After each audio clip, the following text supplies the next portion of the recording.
Snoring affects millions of people every night. While snoring may be just a nuisance, it can also be a sign of a serious disease called obstructive sleep apnea. Other symptoms of sleep apnea include excessive daytime sleepiness, morning headaches, and waking in the night gasping for air.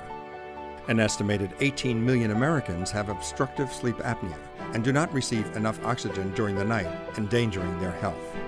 Sleep apnea is associated with an increased risk of high blood pressure, cardiovascular disease, stroke, and car accidents. Moderate sleep apnea increases risk of death by 17%. Severe sleep apnea increases risk of death up to 46%. In addition to the impact on health, sleep apnea and sleep deprivation make it difficult for people to follow their daily routines.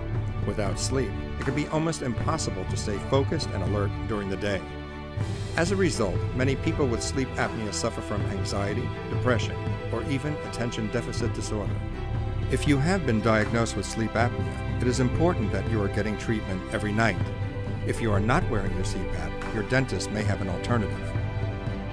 Today, dentists can provide a comfortable, effective solution for people with sleep apnea, an oral appliance. The oral appliance helps keep the airway open, allowing you to breathe easily throughout the night. With an oral appliance, you'll feel rested and relaxed and potentially add years back onto your life. If you have sleep apnea, your oral appliance may be covered by your medical insurance policy. If you or someone you love snores, talk to your dentist today for more information on life-saving oral appliances.